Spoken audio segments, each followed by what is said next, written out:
Hi, this is Chef Damian, and welcome to the Union Square Green Market. I'm the executive chef at.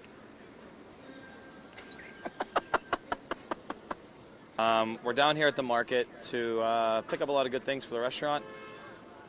We're over here at Mountain Sea Berry Farm up in Roscoe, New York. Get a lot of our beans, haricot vert, haricot jaune from them. The only place we get our TriStar strawberries from. Great strawberry. It's a wild cross. Super sweet, nice and petite. I was going to say almost like my wife. She's petite and sweet too, but she's not here today. He grows a bunch of different other things. I mean, throughout the season, he'll have different things like spigarello broccoli, beautiful different kind of potatoes, occasionally some other little intra-seasonal things. His peas in the springtime are amazing.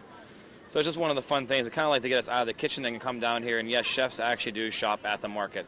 For me, it's kind of like therapy to get out of the kitchen and to come down here and see all the people that grow all of our stuff that we do use at the restaurant. And let's see what he has for us today. How are you? Good morning. Good to see you. How you doing? Good, good. What are we shopping for today?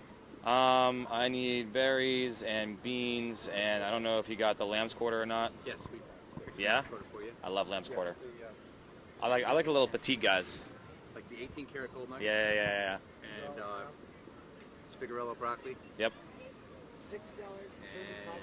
And what Verde else? basil, arugula. Do you have some of the nice arugula, the little tiny stuff, the I do petite have stuff? Real fine cut, yeah. Yeah, like a little bag of that, like a 5-pound bag or whatever. We're on the same page here, right? Yeah, those guys. Yeah. Yeah, here's some great little potatoes. He has like 18 karat gold potatoes, and he has smaller ones that are 24 karat gold potatoes, and they're amazing.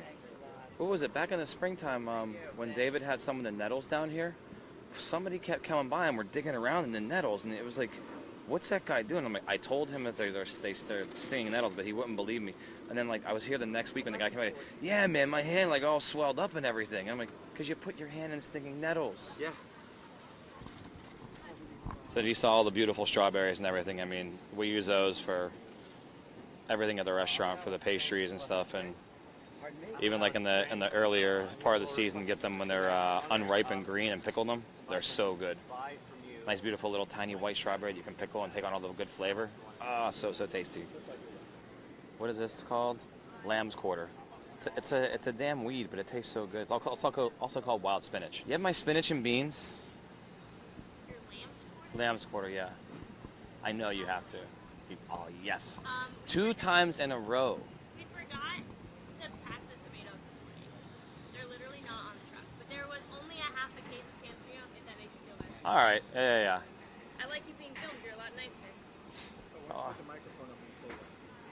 They call it wild spinach because you can eat it just like spinach raw, or you can saute it. But one advantage it has over, like when spinach is like you saute baby spinach, it kind of leaches a lot of water out of it. But this stuff, whenever you saute it, it actually doesn't release a lot of liquid from it, moisture, and they almost get kind of a little crispy too when you saute them. So you can get a nice texture of being wilted and also a little crispy. But that's good. It's got that nice kind of irony mineral flavor the spinach would. And it's something that grows out literally in the wild. When you go foraging for this, you can find it. Or I'm sure if you have a garden somewhere and you look at it in the spring and summer, you probably have seen this before, and you're like, oh, it's a weed, because it looks like a weed. But start picking them out and sauteing them up. They're great. Bring them to the Union Square and sell them. Yeah, bring them to the market and sell them. Or come and sell them to me. I'll buy them.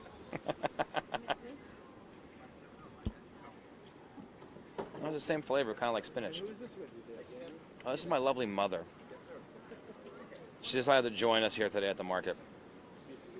And we don't have any shelvings today. That's fine. Well, I can get like a little bit of the haricot vert and a little bit of the haricot jaune. Packing up the rest of the day right now. Okay, well, a little bit of Romano bean and a little bit of jaune.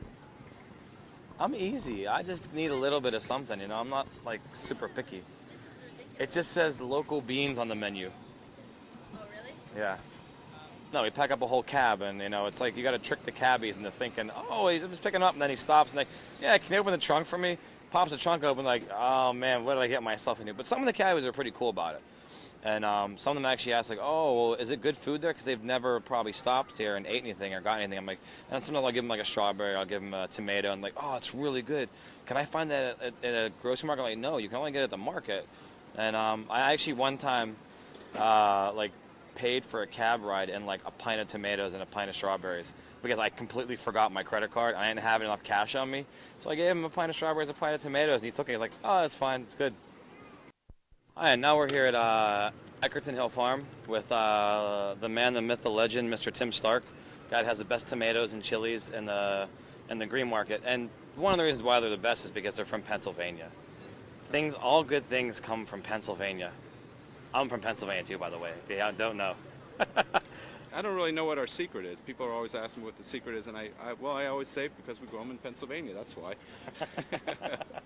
Yeah, well, some of the best stuff here. I mean, you got like these little tiny, sun golds. They're like little sweet sugar bombs of tomato goodness. And then, these little guys here, these called wild Mex tomatoes. Nice little tiny petite guys. Nice acidity to them. They like pop in your mouth. And it's like the great like handheld to go food too. They're great. All right, so we're done with our shopping here at the market today. Got a lot of great things.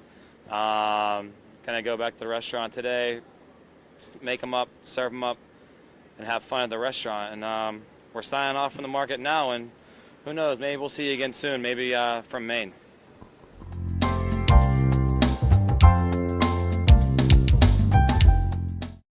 I might have a career in this eventually, who knows? Whenever I get too old to like cook. But that's a long way off. I'm still ready to burn the kitchen for many years.